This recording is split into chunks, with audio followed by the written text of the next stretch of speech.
The Doctor in the TARDIS. Next stop, everywhere.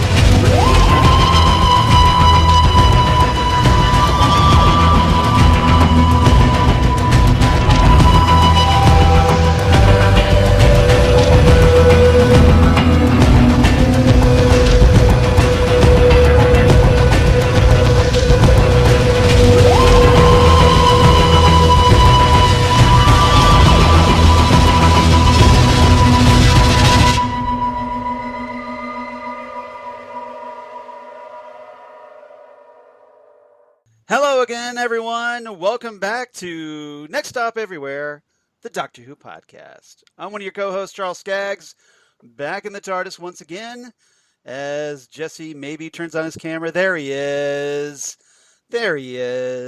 Obviously with my co-host, Jesse Jackson, ready to talk some new Doctor Who. Jesse, how you doing today?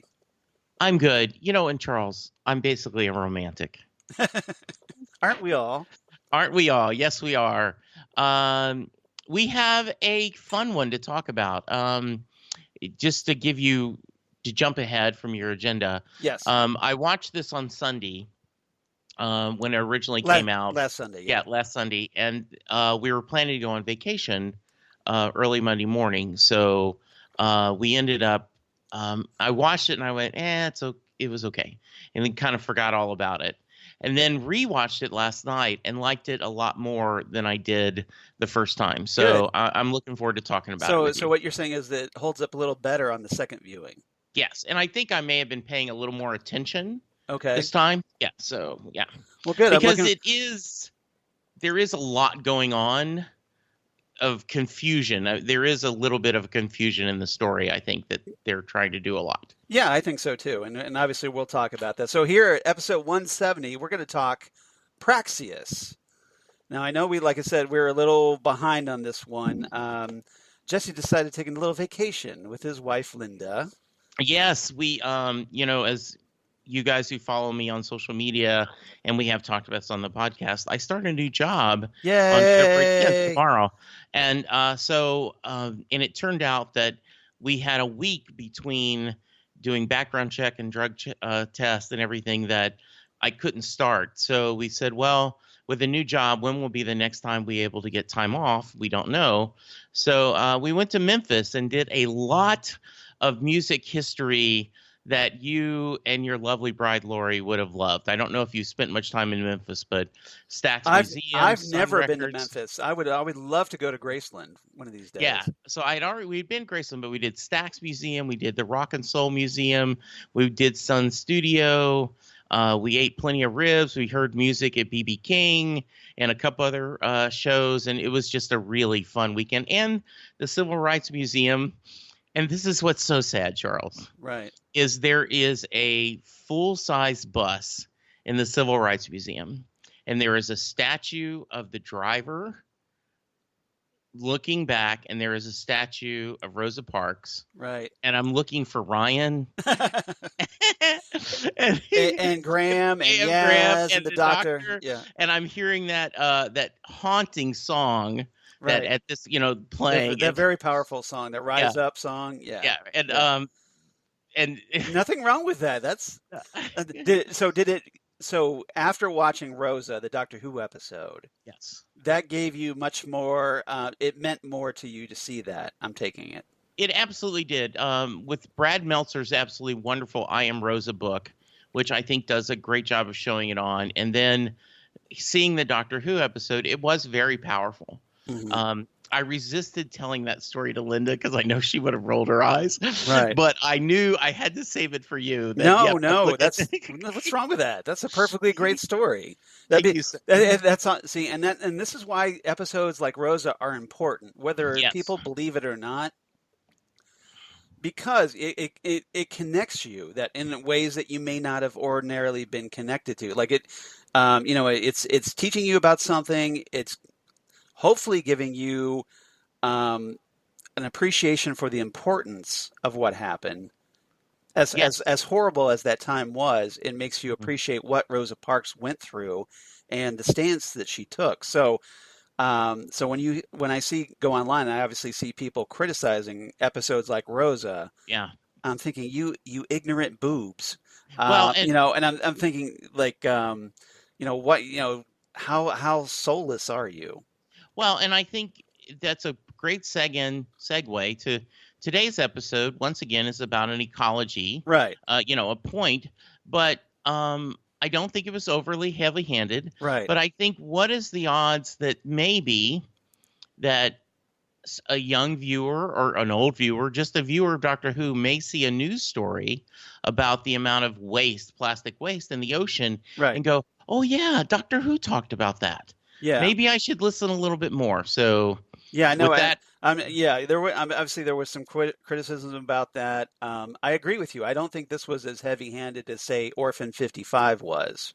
Exactly. And we'll talk about that. So obviously, Praxeus. So let's get a little background before we get into our main discussion.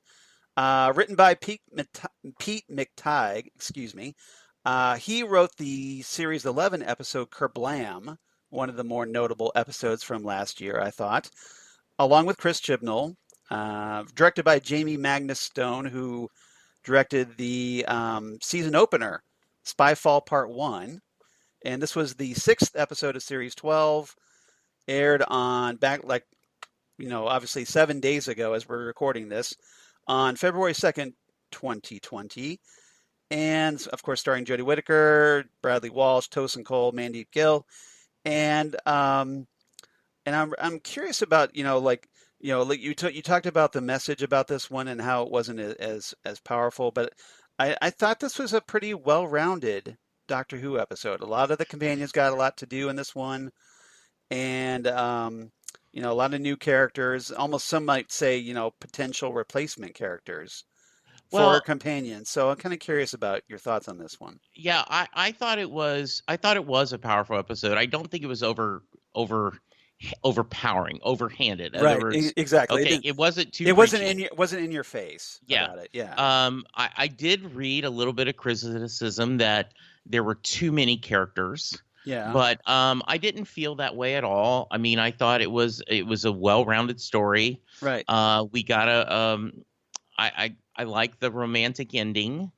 Yeah. I thought it was if there was any criticism, and this is just the nature of Doctor Who, you got to break a lot of eggs to make an omelet. You love that saying. You have to kill off a lot of characters to make a Doctor Who episode, and that is sad. And that is why the Doctor Dances is so powerful. Back to the great Christopher Eccleston, right, where no one dies today. Right. I just thought this was, as I said, I was much happier watching it last night. Ended up, my rating went up a little bit. And by the way, a tease. Yes. We have a ratings discussion coming up with a friend of the podcast and one of our favorite people, Christine. So stick around, guys, for that. Yeah, exactly. How about you, Charles? Exactly. So, we're going to make you wait for Christine Peruski's return to Next Stop Everywhere, shall we say. Yes. Only via audio feedback. And we'll talk about that, obviously, in our feedback section. But for right now, guest cast in this one, we had Warren Brown, who played Jake Willis. And if you're a fan of the series Luther, the Idris Elba series, which I was a huge fan of that series, he played Detective Sergeant Justin Ripley on that show. And he was also in the movie The Dark Knight Rises, a little movie you may have heard of, and also the movie Byzantium, a more independent movie that of some note that film buffs might be aware of. Matthew McNulty played Adam Lang, the astronaut, and he was on episodes of the BBC series The Musketeers and also Misfits, if you're a fan of that show. Okay. And then we also had an actress named Joanna Borgia as Gabriella Camara, and Molly Harris, who played Suki Cheng, kind of our big bad in this one. She's more kind of like more of the big bad of the scientist with less scruples. category, and she's gonna be in the upcoming adaptation of Artemis Fowl, the film version of that. Oh, nice. I did not write down that line, but I did love the doctor. I'm a sucker for a scientist. Yes, she is. That was just. I don't know if you wrote that one down, but I just love that. No, I didn't. I don't have that one, but yeah, that's being right. so self-aware that, of course, I mean, and there are certain people we immediately, as people, like, oh man, I'm a sucker for this kind of character, this person, and I love that the doctor's kind of, dang it. Yeah. So, yeah. And that's one of the things, throughout the Doctor's various incarnations, the Doctor has always kind of geeked out over scientists that she's met, especially famous ones. And this Doctor, obviously no different than the others. Yes. And unfortunately, it sometimes tends to be his or her downfall, shall we say. Absolutely. As a result, because she gets so wrapped up and, sometimes gets a little blinded to the potential, I think, of that there could be something, scientist cannot be what they appear to be. Instead of blinded by the light, she's blinded by science. Yes. Blinded me with science. Yes. Boop, boop. Oh, sorry. See, this is what happened. That was what I was looking for. I slip into my new, because I'm a huge new wave music geek. Yes, you are. So apologies for that. So anyway, that's mine. That's my cross to bear. Jesse's is Bruce Springsteen. Mine's kind of new wave punk music from the 80s. All right. Okay, so let's get into our main topics.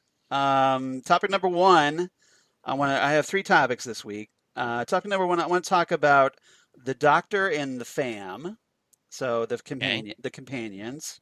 Yeah. And I know some people have problems with the term the fam, but I'm trying to be current. I'm trying to be hip with the kids, you guys. Absolutely. So let's do the hip lingo. Topic number two, later I'm going to talk about Gabriella and the Jake and Adam, and then third topic I want to talk about Suki and the Praxeus virus. So for right now, topic number one, let's talk about the Doctor and her companions, the fam, and so here we have the Doctor.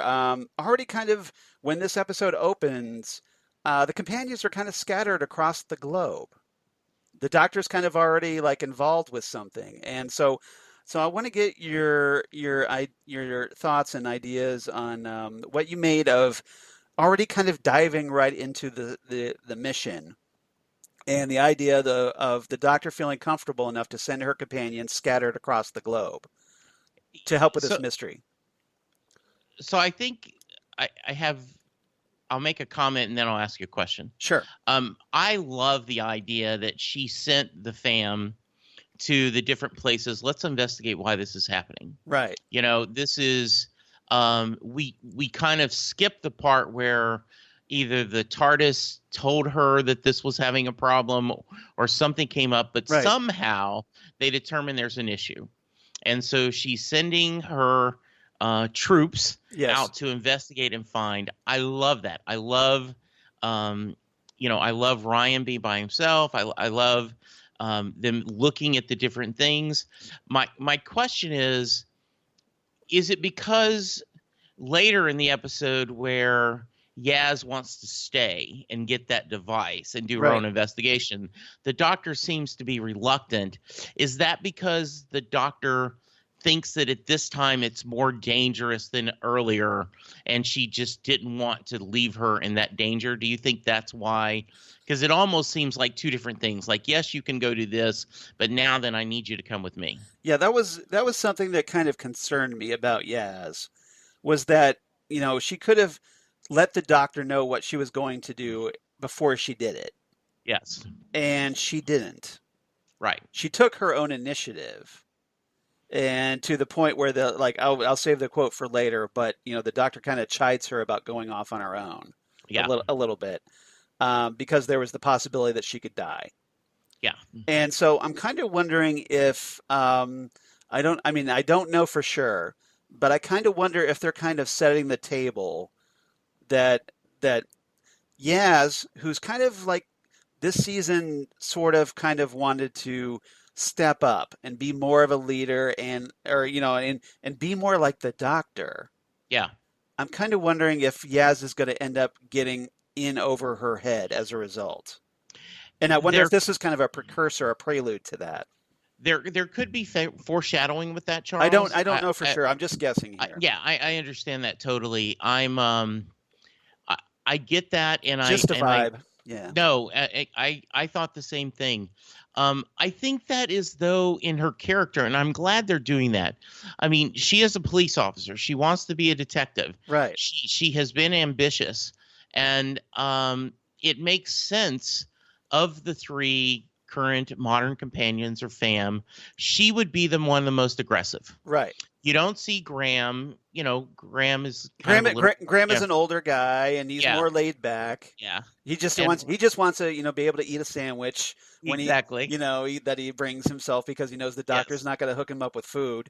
Right. He's not. We're not going to stop. Yeah. And and Ryan a little more taking it as it comes. I mean, just whatever, he goes with the flow. He's a little more cautious, I think. Yeah. With Ryan, because I think it's maybe because of his disability.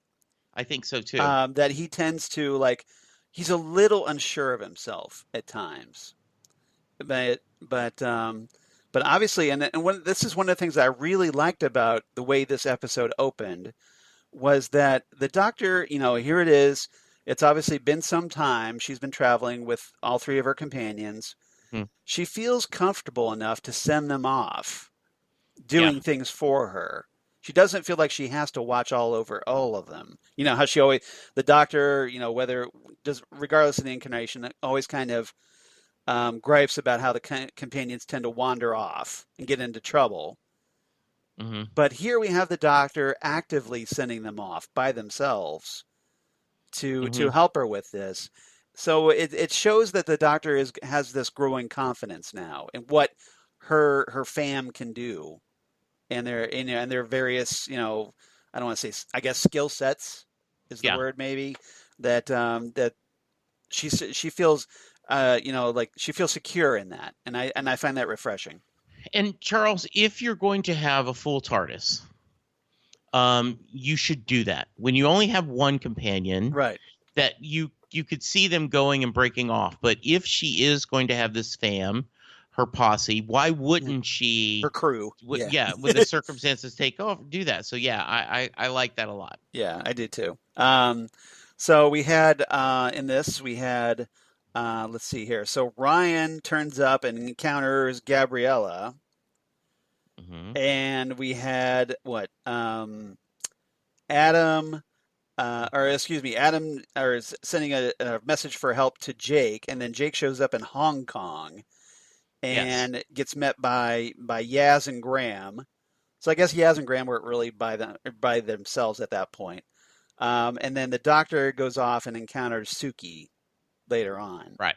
And then obviously these worlds collide, and everybody starts comparing notes, and then the various supporting characters kind of encounter one another, and especially, with the whole connection between Adam and Jake, and that obviously is something we'll talk about in our second topic. But we find out that there's this mystery with these birds. Ryan especially is the kind of the one that gets involved with that. He's smart enough to he knows he's not supposed to touch the dead bird. So that was kind of reassuring that he didn't get himself infected with the Praxeus virus. I was glad for that. But he was smart enough to figure out a way to bring it back so that they could do kind of like an autopsy. Which that was a great scene. I'm sure you've done an autopsy at school. Yeah, in biology class. Yeah, exactly. Do that. Well, it's not going to be very neat. Yeah. So, I like that a lot. Right. So you kind of wonder why the doctor didn't do that herself, but maybe she's trying to push Ryan a little bit. Well, and I think she was doing other things. I did like that. I liked the interactions with them. I love the confidence all three of the fam show working with the civilians. Yeah. Kind of taking control. It was nice, and it's showing that this cast is really growing together, right? And it's really nice. I like the scene where Graham is comforting Jake. Yes, me too. And there's that little bit of that exchange where you could see that Graham is still bothered by Grace's death, and I thought that was nice to see. Yeah, and I thought Go ahead. I'm sorry. We'll talk about this when we get to that character. So yeah, sure. I like their relationship. I did want to get your comment on and it's one of my quotes, but Missy had made a comment about multiple brain stems. Yes. In an earlier episode, and this one, the doctor uses brains as plural. Right. And now, in fact, I'll go ahead and use the quote. The doctor, Doctor, come on, brains, move it along. And Graham kind of mutters, "Did she say brains plural?" So, thought a great shout out to the Capaldi era. Yes. And any thoughts you want to share as my personal Whovian expert? Well, to my knowledge, they haven't really established the doctor has more than one brain. Right. I think maybe the doctor said it in the context of, like, you know how you say, like, so-and-so has no brains whatsoever, plural. Yes. Right. So maybe it was kind of in that vein. Yeah. You know, she's going, "Come on, brains." And then maybe she just kind of said it to mess with she knew that the others were listening. Yeah. And maybe she kind of just was messing with Graham or somebody. Yeah. I don't know. Or just, maybe she does have more than one brain. But that's never been made clear. So yeah, I wasn't exactly sure what to make of that comment, more than just like it was kind of funny. Yeah, it was. It was very great. Yeah. Yeah. That's a good question, though. Yes, it was. So good. It was, like I said, good stuff. You ready to talk? Go ahead. I don't have anything else. All right. All right. No, let's move on to our next topic. All right. Let's talk about here. Like I said, let's talk about Gabriella, and we can probably also talk about her lost fellow vlogger Jamila. And then we can also talk about Jake Willis and Adam Lang, who are kind of like the core romance of this episode. And as the doctor, as you pointed out, the doctor is a bit of a romantic. Yes. So, which was kind of nice. But so what are your thoughts on these characters who I thought, again, a lot of them kind of could fall into the potential companion category. Yeah, I like the video blogger, going to see the world, and then, wow, what an experience to get on the TARDIS. Talk about a video blog. I loved the relationship between the two guys. Right. It is. Are you talking two guys? You're talking what? Graham and Adam. Oh, Adam and Jake. Yes. Yes. Jake's insecurity of, he's dating he's married to a frickin' astronaut. He's non-committal. Yeah. Yeah. And this, he admits to Graham, right, that I feel like he's lying because there's no one, and I'm paraphrasing this, but of course, there's no one that fabulous would be interested in me. Right? I mean, there's just no way this could happen. Right. We find out he's like a suspended cop. And here's, Adam Lang, this big famous astronaut. Right. Who's presumed dead, after this, what I forget, was a crash or explosion. I forget which, but. And I assume he's out. Yes. So, because they don't talk a lot, because he wanted him at the launch. It appears that, this is a thing. And I love showing that insecurity, which later comes back to pay off with him, making that decision to be the hero. Right. And to because when Adam thinks he's dying, he basically says, like, get in the game. The last thing I'm going to say as I'm dying is, you're a bystander in your own life. And just don't do that to yourself. You have value. You have that. So I thought that was a nice little subplot. It didn't feel rushed. It felt like it had enough room to breathe. Right. It was a nice romance story, and I appreciate the fact that it was, a homosexual relationship, but it felt natural and it didn't feel forced on us. Right. It just happened to be two guys that were involved, and I really liked that little story. And yes, it would be fun to have them. Of course, I think we say this all the time. When they're a really good character, we always say we'd love to see them in the TARDIS. Exactly. Yeah. You can see, and the Doctor is very casual about bringing them aboard. You notice that. Yeah. So I don't know. Maybe the Doctor's companion shopping again, whether unconsciously or not. I don't know. But one of the things I really enjoyed about this episode, was that you really got to know these new characters, these supporting characters, as characters. Characters with depth. We kind of get backgrounds with them. We see Gabriella, talking about being a vlogger and traveling all over with Jamila, and that's kind of why she's very affected by Jamila's death, and then the relationship with Adam, and Adam being an astronaut. We find out that Jake is a cop who's on suspension for some reason, and he's very non-committal. So there's a lot of character depth that was given to these, what normally would kind of be throwaway characters. And as a result, it made you, at least it made me, I don't know about everybody else, but it made me appreciate these characters and what they were going. I was invested. And, a lot of Doctor Who episodes, sometimes don't do that. Throughout the classic era, throughout the modern era, that you don't really get to know some of these, people that the Doctor encounters. So I think it mattered more, and you kind of most people I would think would kind of be a little invested in that little storyline with Adam and Jake in particular. Yeah, I did, and I really liked that Jake. And Adam, like I said, I like their story. I like the kind of character things they went through, and the idea that, because the first time we see Jake, he's tackling a shoplifter over something very small, right? And not that I'm supporting shoplifting. It just, he football tackles this shoplifter in a supermarket. Yes. Yeah. So I thought that was really interesting. I was glad to see that. The whole blogging and the things back and forth. This was neat, and I was really happy,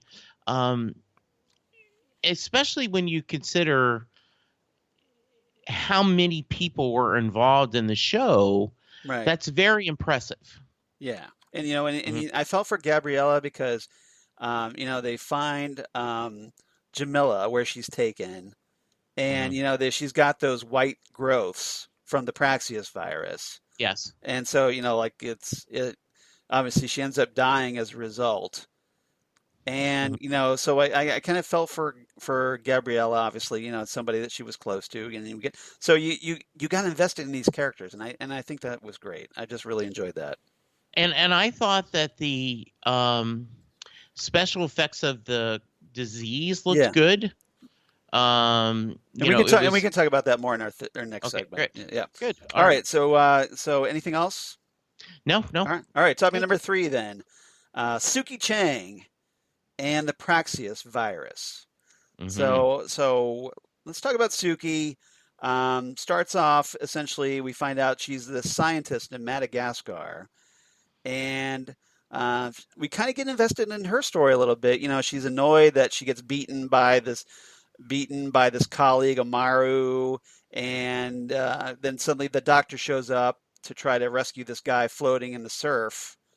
And on the beach or whatever, and that apparently he find out he's a survivor of this missing U.S. submarine, and then we get our first taste of the Praxeus virus, where it's kind of like these white scales that go all over his body, and then he kind of goes poof. Mm-hmm. And for me, I kind of wondered because with all the characters standing around, I would be a little nervous that if they were around that that they would inhale the virus. What about you? Yes, I was very nervous about that. Kind of, is this, is this like airborne or, or because the dust or whatever? Mm-hmm. Yeah, I thought that if that could spread it, but apparently not. Yeah. And I thought. So what did you think of Suki? I liked Suki, and then was kind of sad that it turned out she was our villain. Yes. Though, and did it surprise you? Yes, it did, and it's also a good villain because believable. Yeah, she had, once again, she's a hero of her own story. She is trying to do something good for her people, though. As the doctor said, you're using this earth as a big petri dish, right? Yeah. And that's not good. And the doctor's not going to let her get away with it. But I thought it was an interesting character. She was likable till you found out otherwise. So I thought that was a nice reveal and a nice twist. Yeah, we find out that essentially she's an alien, and that ship that they find later on, that's hers. And apparently we find out her race was like almost dead from Praxeus, but they've been able to hold it off because of their metabolism. But they know that they can't continue on without finding an antidote. So they've been like searching the galaxies. They find this perfect, just happens to find this perfect plastic polluted planet. There's a lot of alliteration there, I realize, to essentially study the effects of Praxeus on.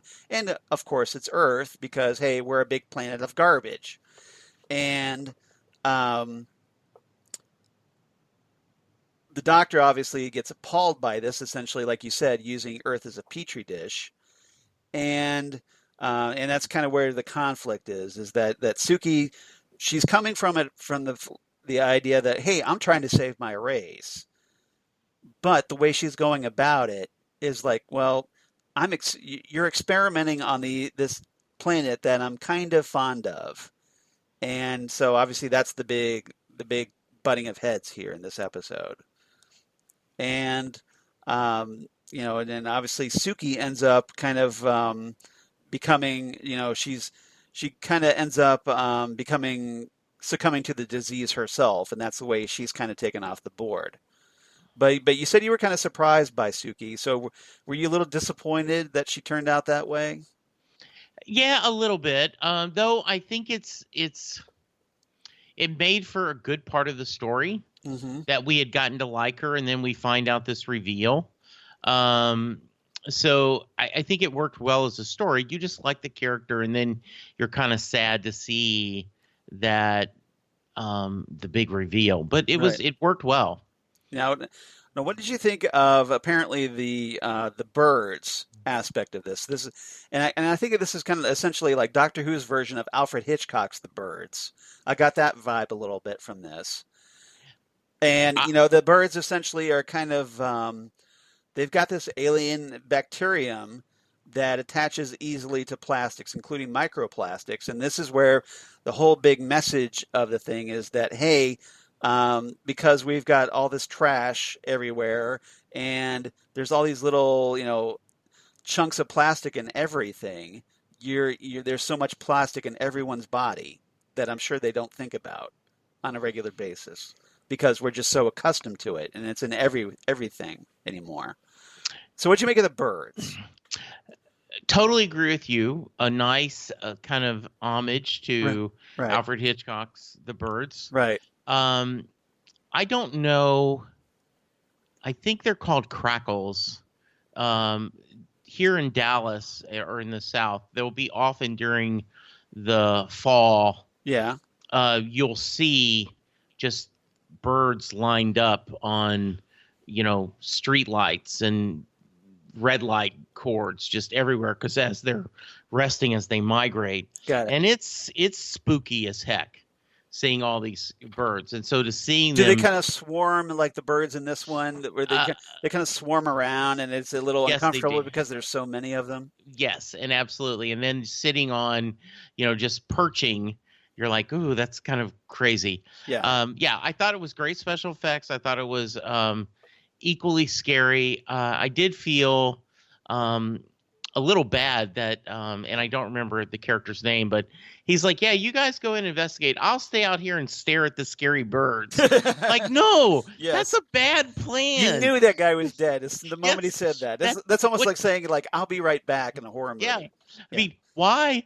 No one needs to watch the birds. You just you need to go back inside. Go inside. Stay away from the birds. The birds are going to be doing what the birds are going to do anyway without you. What are you going to do? Like, go up and grab them? You can't do that. So you might as well just go inside. Be smart. Yeah. But, obviously it's Doctor Who. Characters need to die. This is what happens. This is the show. Yes, indeed. And because you have to show how serious the threat is they're facing. So yeah, poor expendable character. We hardly knew ye. So I forget his name. I shouldn't. Amaru. That was Amaru. Yeah, yes. that was the Suki's. Yeah, that's the garrison. See, there you go. I remember. I did write it down. Okay, so yeah, the scientist that Suki was kind of being have a little bit of a rivalry with. Anything else about the Praxeus virus or Suki before we get going? No, not at all. What's that? All right. So. Anything else about the episode? Because that's kind of like our third and final topic. So, well, I really liked his, and they're all looking at the Doctor like, you can save him, right? You can save him. Then she, scoops him up just in time, and she's like, well, yes, if I time it just right. But I'm a romantic. That was a great ending, and then seeing the three of them, Adam and Jake, and she's going, I can go with you. It was just a really nice ending and very sweet. Yeah, apologies to everybody for Jesse's sputtering audio. We're having problems with Skype, in case you couldn't tell. So I'm going to do this. Oh, no. The Skype seems glitchy. The Skype seems glitchy, as we like to do on So was Ghostwood. I glitchy? Yeah, you're a little glitchy on this one. You're was I glitchy? But that's okay. When I was talking about Adam.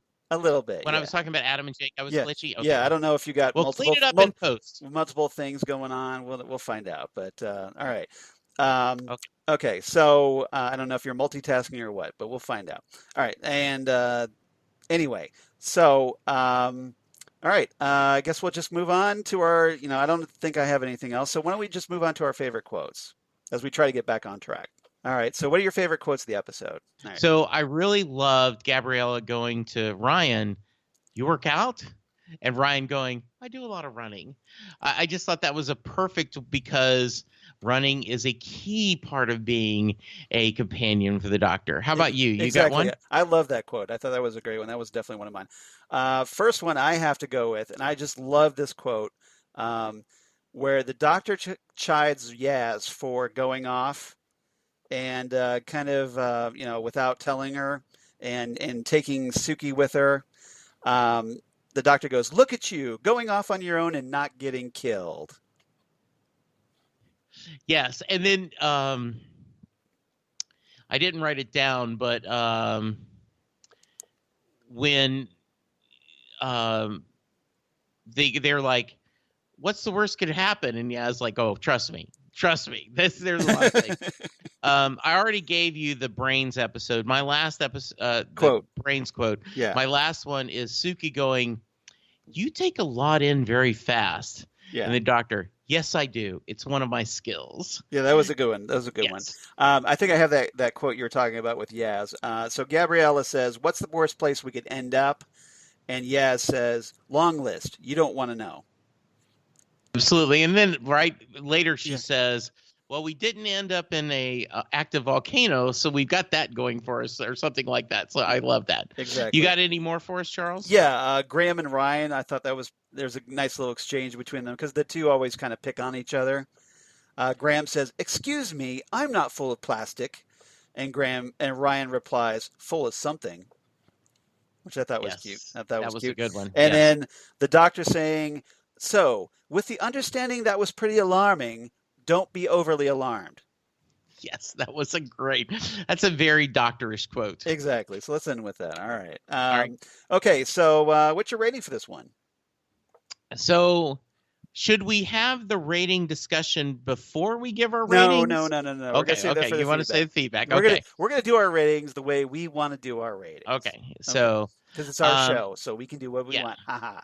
Yeah. Yeah. I give this one 8 out of 10 skeleton keys. Ooh.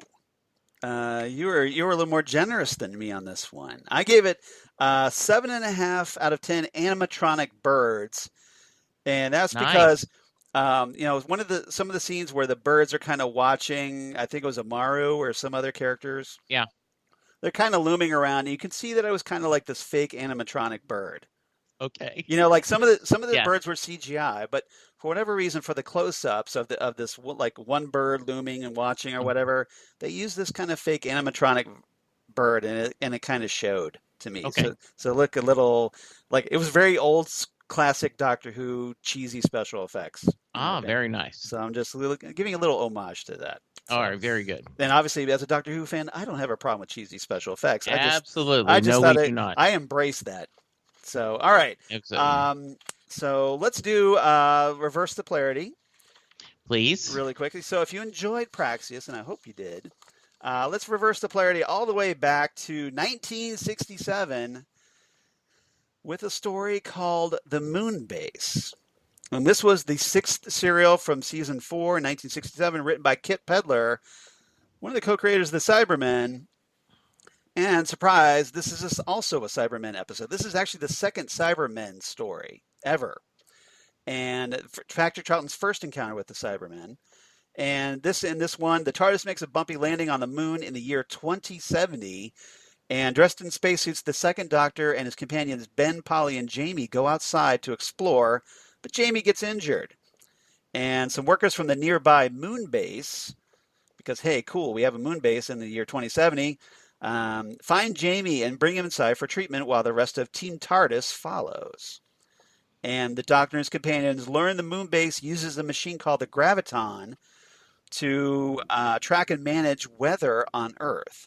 However, members of the international crew, led by a real kind of bullyish kind of character named Hobson, have begun to collapse under the influence of an unknown pathogen. This is the major connection to this story, Praxeus. While International Space Control quarantines the moon base, the Doctor starts to investigate. The station's patient zero, their staff doctor named Evans, dies, but in the process rants about a silver hand. I wonder what that could be, right? So meanwhile in the sickbay, a feverish Jamie McCrimmon begins to rant about a phantom piper, a figure said to appear to a McCrimmon before death. While attending to Jamie, Polly sees a large figure through the door, and Hobson, the Doctor, and Ben arrive to collect Evan's body, only to find it's disappeared. So they leave to investigate where the piper is. Now, Polly, meanwhile, goes to get Jamie some water, and Jamie wakes up to see the quote-unquote piper advancing on him. The piper ignores Jamie since he doesn't have the disease, and he's got something else entirely, so he steals another patient and leaves.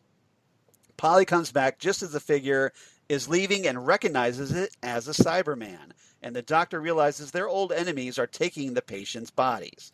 Polly makes some coffee, and another crew member gets infected. The Doctor works out that the neurotropic virus has been spread throughout infected sugar from the moon base's food stores, and the Cybermen are using that to kind of destabilize the crew and cause them problems so that they can take over. So the Cybermen recognize the Doctor. They reveal that they want to use the Graviton to destroy all life on Earth by altering the weather. They end up finding the Cybermen's cyber ship in orbit around the moon, and there's a large squad of Cybermen advancing on the moon base.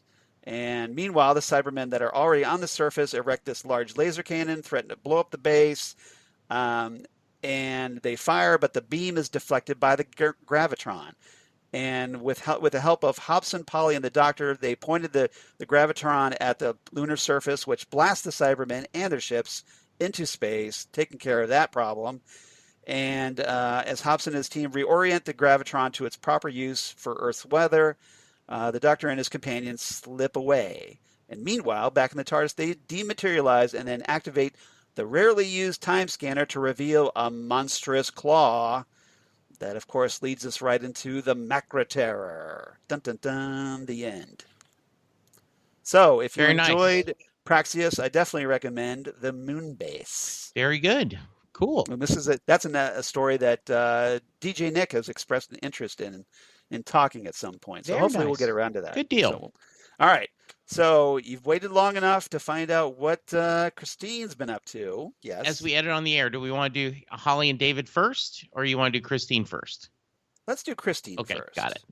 All right. So everybody sit back, get some popcorn. Christine's going to talk with us for about a minute or so, and then we'll have our thoughts on this. Hey, Charles and Jesse. Sorry you haven't heard from me in a while. I've been in a kind of unmotivated funk, which has me very behind on podcasts. I hope to join you on the podcast again soon, especially since I got a shiny new microphone for Christmas. However, I'm here to call you both out on your rating system. I may be a little bitter about being called the Russian judge on the last episode I was on, but see, my ratings are based on the rating system you chose. You're just not using it correctly. You claim to use a scale of 1 to 10, but in fact, you're using an American grade school grading scale. When you get a survey asking you to rate things on a scale of 1 to 10, they put the word average above the 5. But in school grades, average is 70%, or a 7 out of 10. I just finished listening to your review of Orphan 55. I said I was behind. The both of you used the words average and fine tons of times. You also both gave it a rating of 7. That is an average on a scale of 1 to 10. So you see, when I gave the two-parter Stolen Earth and Journey's End a rating of 7, or maybe it was 7.5, you thought I was calling it average. But on a scale of 1 to 10, it is well above average. Here's the thing, guys. I've never heard you give a rating below a 6. Ever. You're actually limiting yourself to a 5-point rating system. Maybe you're afraid of being mean. Whatever the case, you're giving a false impression with your scale, and maybe it's time to either use a different scale or start actually using the one you have. So everybody, hope you enjoyed Christine's feedback. I thought she made some very major, strong points. Yes. And Jesse, you had some thoughts on this feedback. So why don't you go first? First off, I think that's a very legitimate point she's making. And so here's my justification. Okay. An episode, I think almost a bad episode of Doctor Who, especially in the modern era, is going to be good. Something has to be really bad for me to give it a 5 or a 4 or a 3. Right. And I do think that I tend to do a little bit of the a 60 is a failing grade. And I do realize that her point about, 5 being average is good. But I think I grade on a Doctor Who scale. So, like, for example, I did not enjoy the American Gods last season. And so I would have given those episodes 3 or 4s because I just did not think they were, even though Neil Gaiman was very involved, I didn't think it was good. I've not seen a Doctor Who episode that I would rate that poorly. So yes, I tend to, a Doctor Who episode immediately modern era starts at a 6 with me. And it has to be really bad for me to go below that. And there's always something in the episode that gets it to a 7 or an 8. So, but I think she's fair. I do think that overall, if we go back our episodes, my probably least favorite episodes I've given is maybe a 6 or a 7. So I think she's fair, but I'm comfortable with the role because I grade Doctor Who at a curve. And so that's it. So how about you, Charles? All right. So yeah, I totally get where Christine's coming from. She's coming from a numerical standpoint where essentially you've got, if you're going on a 10 base scale, the halfway point is 5.5 essentially, right? So so that would technically be average from a numerical standpoint. However, and this is where I'm kind of going to try to defend our little show a little bit. So bear with me. The way I kind of see my ratings is, like Christine mentioned, kind of on a school grade system where 7 is essentially a C average. Because essentially, if you think about it, mathematically, 7 out of 10, that's a 70%, right? So that in a school grade system, that's a C minus. Right. So that's kind of in the ballpark. Essentially, a 7.5 would be a straight C, right? Yeah. So that's the way I approach it. And I actually went back, did some research, and guess what? We've gone on the show a couple times below a 5. Have we? Yeah. So Christine, I guess you haven't been listening to all the episodes. Can you tell me which episodes? I can. Oh, wow. So when we reviewed the Twin Dilemma, Colin Baker's first story, I gave it 4 cat badges out of 10. Wow. So that's obviously below a 5.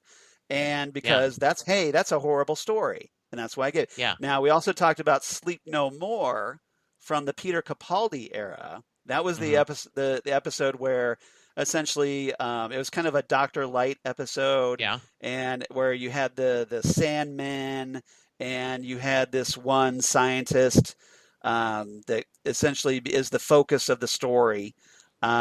Which I hated that story. Yeah. And I gave that also 4 sleep pods out of 10. Wow. So that's 2 instances right there where we've gone below a 6 or a 5. So I take it you track your ratings, you don't track mine. I don't track your ratings. I probably should. Okay. But because I have my copious notes. Yes. Exactly. So I was able to have something to go back to. Now the thing is, though, if you've noticed, we haven't really talked about many bad stories of Doctor Who. We haven't talked, say, Love and Monsters, which we've kind of mentioned before, off and on again, as being one of the horrible stories of Doctor Who. We haven't talked the Gunfighters, even though John Tack has kind of expressed some interest in talking about that at some point. Tom Baker's Underworld. Here's a little known fact. Karen Lindsay, friend of the show, and I were going to talk about that story at one point, but we got halfway through it and we realized we can't get through this. It's so horrible. So we kind of aborted and started talking about a different episode. Time Lash from Colin Baker's era, Delta and the Bannermen from Sylvester McCoy's era, Aliens of London, World War III from Christopher Eccleston's era. There's a lot of bad episodes, but we haven't really talked about many of them here on the show. So therefore, in our defense, we haven't really had the opportunity to go often below a 6, except for the couple of times I mentioned. So that's my defense. Take it for what you will. And like I said, I thought Christine had some great points, but I think she's approaching it from a different ideology, a numerical ideology, as opposed to the kind of grade school average ideology that we're approach, I should say, not ideology. Approach that we're going from.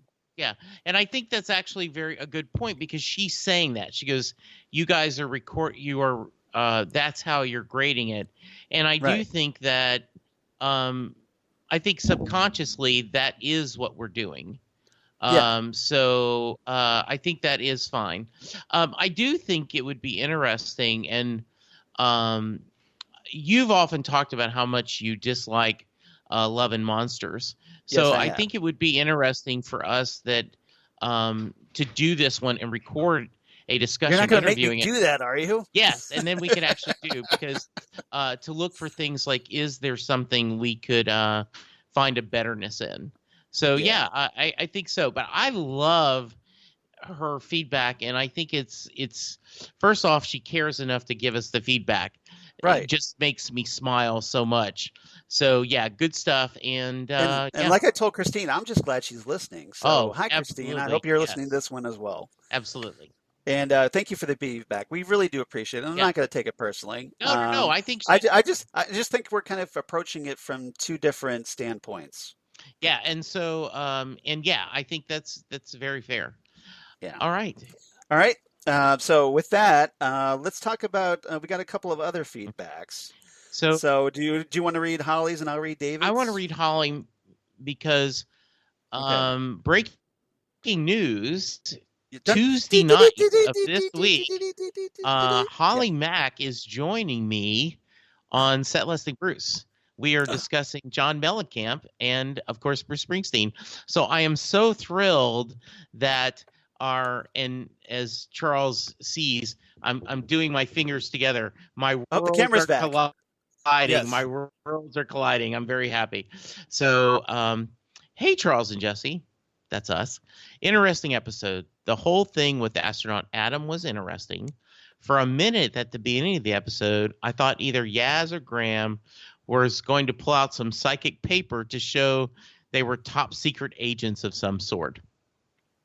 The pathogen that Adam was infected with looks very nasty. I was beginning to like Suki, and the doctor is right. She is a sucker for scientists. Jake helping pilot one of the ships I didn't see coming to help with the antidote. Very glad the doctor was able to save Jake. The previews for next week's episode looks very interesting. I agree with you there. It looks very creepy. And I'll wrap it up here. Holly from Wisconsin.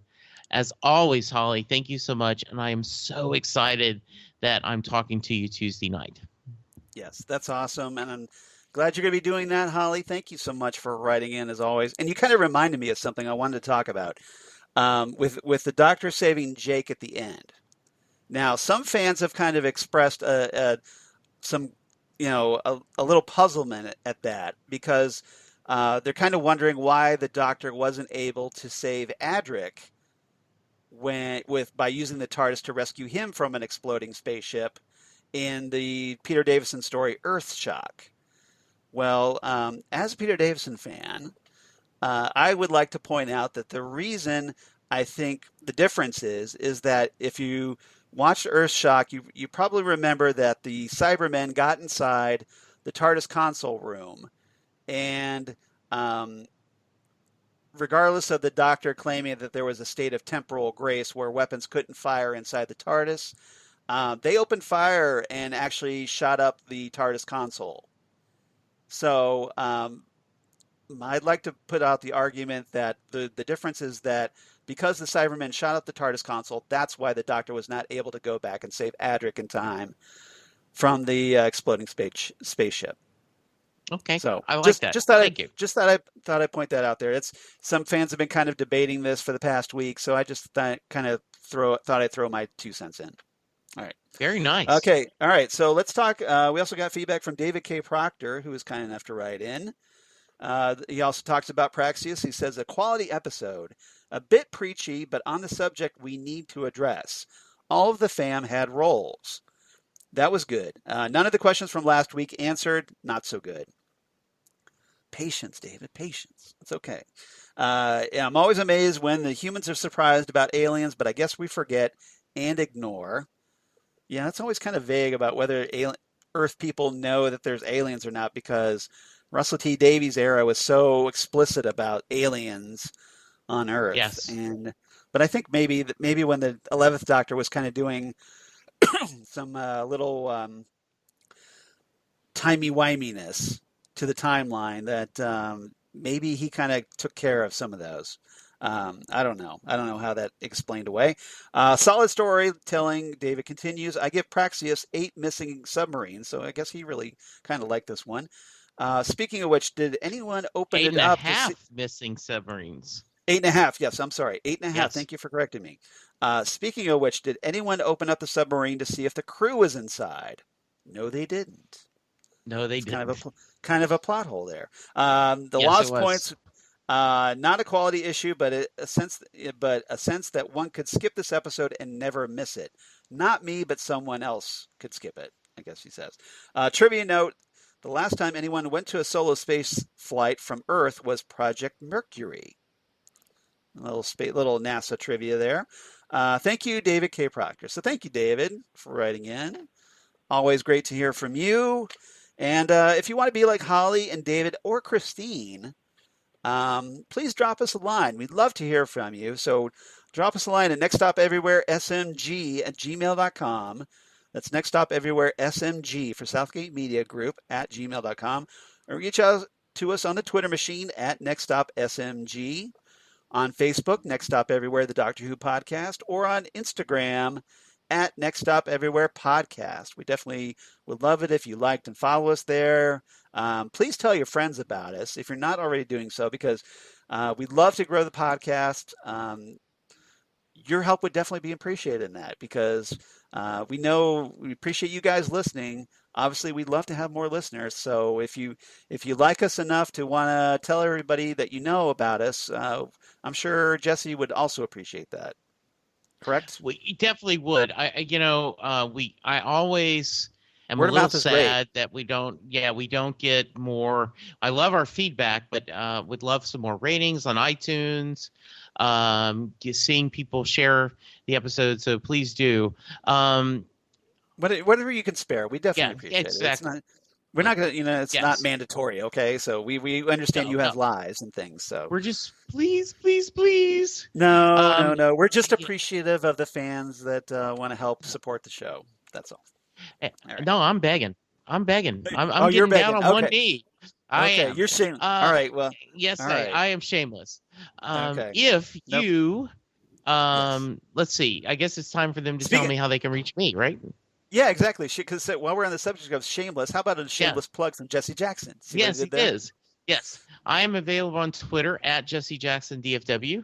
You can find me on Facebook, Jesse Jackson. You can hear me talk.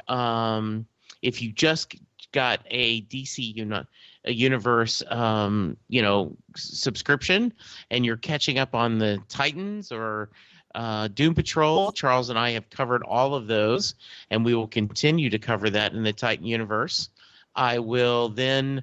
You can also find me on Twitter at Jesse Jackson DFW, and talking about Bruce Springsteen and his fans on Set Listing Bruce. And Charles, how about you? Of course, at Charles Skaggs on Twitter, at Charles Skaggs on Instagram, Facebook, of course, Charles Skaggs in Hilliard, Ohio, and my blog, Geeky Things. Damn good coffee. And hot. Damn good coffee and hot. Where I talk about all the stuff we talk about here on Next Stop Everywhere, including your Doctor Who, Torchwood, Sarah Jane Adventures, all kinds of comic book sci-fi news of my other podcasts for Southgate Media, including the aforementioned Titan Talk, the Titans podcast, and the Fandom Zone podcast, which we kind of wrapped up Fandom Zone recently, talking Watchmen and Crisis on Infinite Earths, kind of on indefinite hiatus on that one. Titan Talk, we'll be talking Doom Patrol Season 2, which we got some casting news, so things that's in the works. And, of course, Ghostwood, the Twin Peaks podcast that I do with Zan Sprouse, wife of comic book artist Chris Sprouse, where we talk about all things Twin Peaks, David Lynch, and a bunch of pop culture references, because that's who we are and how we roll. If we can find time, we may have to talk about Lock and Key. Oh, I have not seen that. Is it good? I have not read the comic. I have read the first episode of the first trade back of the comic. Very good, and I've heard many great things.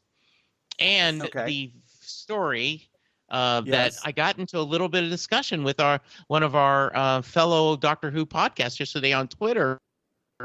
About Joe Hill, the creator of Lock and Key, telling the story that he worked with Neil Gaiman on trying to do story pitching for Doctor Who, and supposedly someone at the BBC sent back and said an American will never write Doctor Who, and if it was going to be American, it wouldn't be you.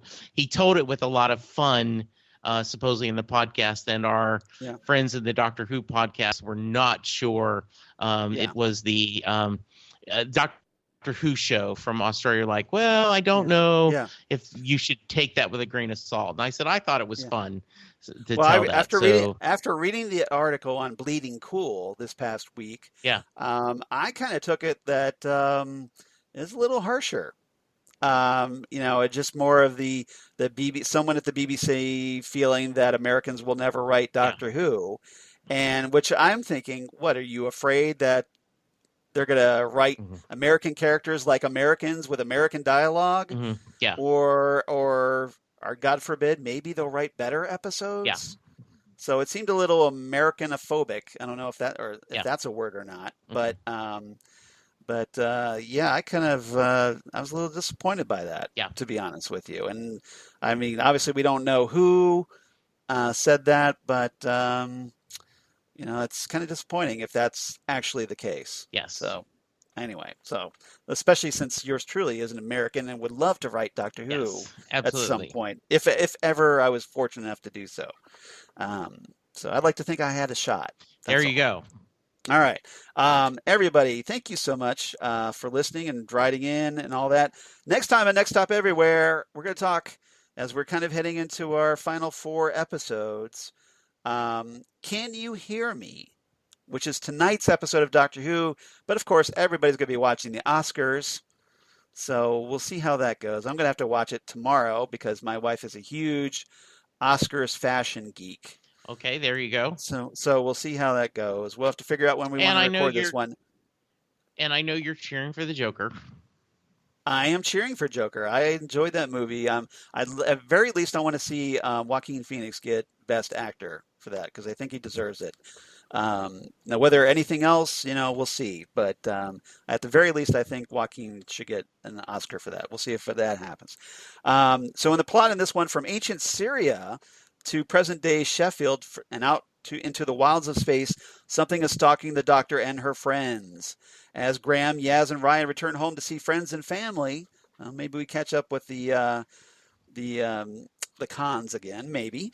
They find themselves haunted by very different experiences. Who is the figure calling from beyond the stars for help, and why? And what are the fearsome Chagaskas terrorizing Aleppo in 1380?